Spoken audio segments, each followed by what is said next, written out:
जैसा कि दोस्तों आज है 10 सितंबर और 10 सितंबर को दोस्तों आपको पहले ही बता दूं कि आपका आरआरसी ग्रुप डी का किसी भी शिफ्ट में दोस्तों कोई भी एग्जाम आपका नहीं है। तो ये वीडियो उनके लिए जिनका आगे आने वाले शिफ्टों में अभी एग्जाम होना बाकी है। इस वीडियो का जो प्रश्न है उन्हीं के लेवल के लिए गए हैं या वही प्रश्न लिए गए हैं जो कि आपका आरआरसी ग्रुप डी के एग्जाम में आ रहे हैं या रिपीटेड हो रहे हैं।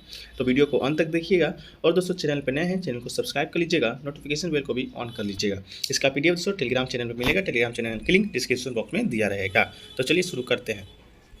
जो पहला प्रश्न है वह है कि संविधान के किस भाग में पंचायती राज व्यवस्था का प्रावधान किया गया है। तो पंचायती राज व्यवस्था से आप लोग भी देख रहे होंगे हर शिफ्ट में एक न एक प्रश्न आ ही जा रहे हैं। तो उसी की बेसिस पर ये प्रश्न आपको लिया गया है कि संविधान के किस भाग में पंचायती राज व्यवस्था का प्रावधान है। तो दोस्तों पंचायती राज व्यवस्था के प्रावधान की बात करें तो भाग 9 में आपका इसका प्रावधान किया गया है। आर्टिकल की बात करें तो आर्टिकल 243 ए से 43 ओ तक आपका पंचायती राज व्यवस्था का विषय उसमें सम्मिलित किया गया है।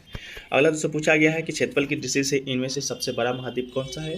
तो क्षेत्रफल की दृष्टि से बात करें तो सबसे बड़ा महाद्वीप आपका कौन हो जाएगा। तो आपका सबसे बड़ा महाद्वीप आपका एशिया हो जाएगा। इसके अलावा पूछा अगला क्वेश्चन दोस्तों कि बांदीपुर राष्ट्रीय उद्यान कहाँ स्थित है। तो दोस्तों बांदीपुर राष्ट्रीय उद्यान की बात करें तो ये आपका कर्नाटक में स्थित है। राष्ट्रीय उद्यान से भी प्रश्न आपका पूछा ही गया है, जैसा कि गिर राष्ट्रीय उद्यान कहाँ है तो आपका गुजरात में है। इसके बाद दोस्तों कंचनजंगा, ये सब दोस्तों आपका पूछा गया है। अगला क्वेश्चन है दोस्तों कि हाल ही में किस केंद्रीय मंत्री ने दिल्ली में ग्रामीण सहकारी बैंकों के राष्ट्रीय सम्मेलन में को संबोधित किया है। तो ये दोस्तों संबोधित किया है केंद्रीय गृह मंत्री अमित शाह। इसके साथ ही साथ दोस्तों ये सहकारिता मंत्रालय जो कि अभी हाल ही में बना था उसके भी मंत्री ये बनाए गए हैं। तो मंत्रालय से भी आपका प्रश्न पूछा ही जा रहा है। जैसे कल ही पूछा गया था संसदीय कार्य मंत्री कौन है, तो प्रहलाद जोशी हैं। इसके अलावा दोस्तों एक दो और भी मंत्री से रिलेटेड आपका प्रश्न पूछा गया है। अगला दोस्तों संतोष ट्रॉफी डैश से जुड़ा हुआ है। तो संतोष ट्रॉफी की बात करें तो ये दोस्तों आपका फुटबॉल से जुड़ा गया है। इसके अलावा रानी झांसी ट्रॉफी की बात करें तो रानी झांसी ट्रॉफी दोस्तों आपका क्रिकेट से जुड़ा हुआ है। अगला दोस्तों कि अनाजों की खेती के लिए कौन सी मिट्टी सबसे उपयुक्त होती है। तो ये दोस्तों आपका जलोढ़ मिट्टी है जो कि दोस्तों आपका अनाज के लिए सबसे ज़्यादा उपयुक्त होती है। अगला दोस्तों कि भारतीय संविधान का कौन सा अनुच्छेद है जो दंड विधेयक को परिभाषित करता है। तो दोस्तों आर्टिकल से भी हर शिफ्ट में प्रश्न आपका पूछा जा रहा है। तो आपका दंड विधेयक की बात करें तो ये आपका आर्टिकल 110 में आता है। इसके अलावा एक आर्टिकल और है जो कि आपका 112 है। इसमें दोस्तों आपका वार्षिक वित्तीय विवरण से रिलेटेड आपका आर्टिकल है जो कि आपका 112 में आता है, जो कि दोस्तों आपका पूछा गया है कल परसों ही। अगला दोस्तों की मौलिक कर्तव्य को संविधान डैश से के द्वारा जोड़ा गया था। तो मौलिक कर्तव्य की बात करें तो दोस्तों आपका 42वां संविधान संशोधन 1976 के माध्यम से आपका जोड़ा गया है। और किसके सिफारिश पर जोड़ा गया है तो दोस्तों आपका स्वर्ण सिंह समिति के सिफारिश पर जोड़ा गया है। जब जोड़ा गया था तो इस समय कितना मौलिक कर्तव्य था, तो इस समय 10 था। इसके बाद जो 11वां मौलिक कर्तव्य है वो आपका 6वां संविधान संशोधन 2002 के द्वारा आपका जोड़ा गया है।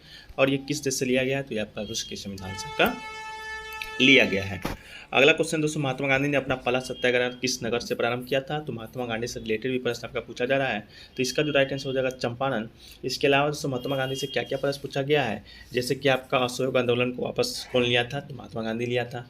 किस घटना के बाद लिया था, छोटी छोटी घटना के बाद लिया था।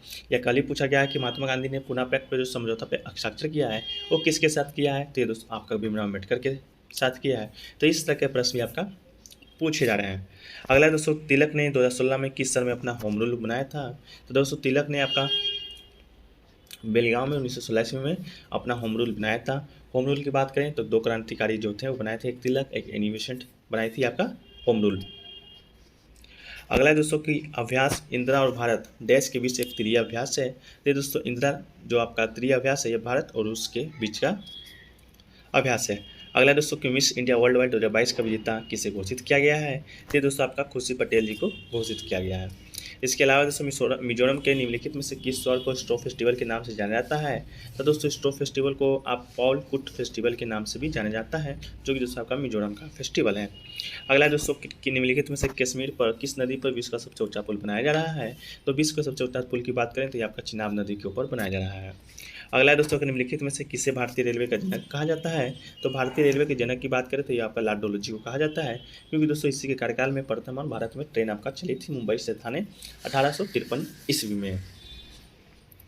अगला दोस्तों 2020 के टोक्यो ओलंपिक में कितने नए खेल शामिल किए गए हैं। तो 2020 के टोक्यो ओलंपिक में दोस्तों टोटल नए 5 खेल को सम्मिलित किए गए थे। और 2020 के टोक्यो ओलंपिक की बात करें तो भारत ने टोटल 7 मेडल जीता था, जिनमें से 4 सिल्वर, 2 ब्रोंज और 1 शायद गोल्ड आपका जीता है।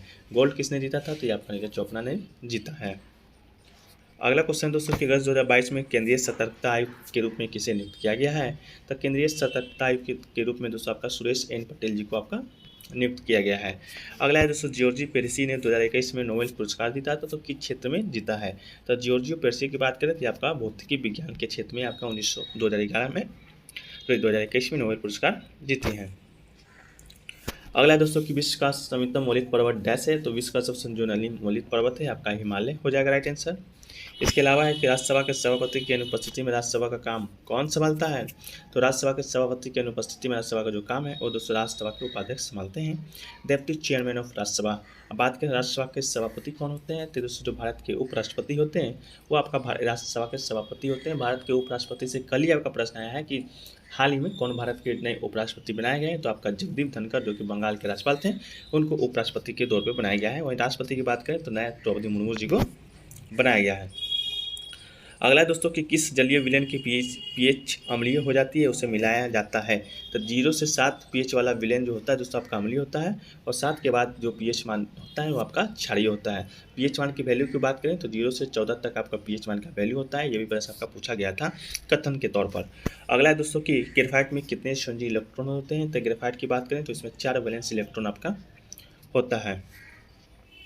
अगला है कि किस घोल में विद्युत धारा या करंट का प्रवाह नहीं होता है? तो ये दोस्तों आपका एल्कोहल और ग्लूकोज में आपका विद्युत धारा का प्रवाह आपका नहीं होता है।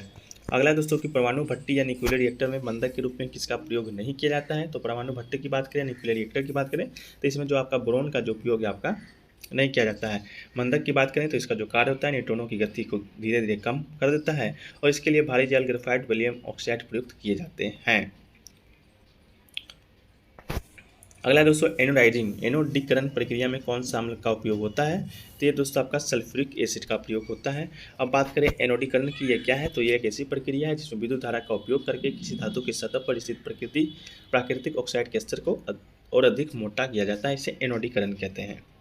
अगला है दोस्तों ओजोन क्षरण के लिए जिम्मेदार कौन सी गैस है? तो दोस्तों ओजोन क्षरण के जिम्मेदार के लिए आपका CFC जो गैस होता है, क्लोरोफ्लोरोकार्बन आपका जिम्मेदार है।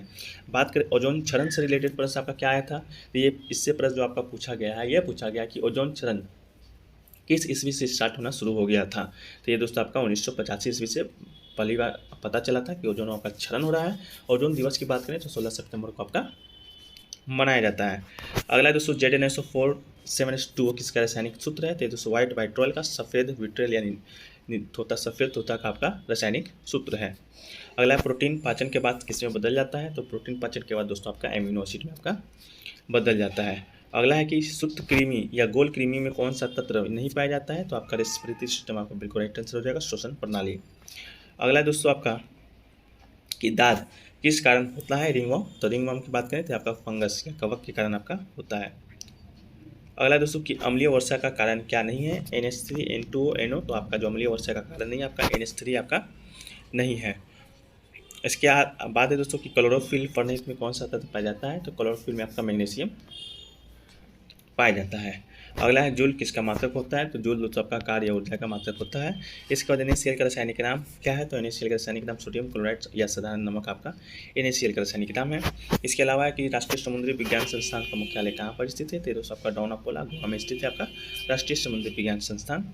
इसके अलावा दोस्तों पोंगल जो त्यौहार है तमिलनाडु में 4 दिन तक मनाया जाता है। पोंगल के चौथे दिन को क्या कहा जाता है? तो आपका कनुम पोंगल आपका कहा जाता है।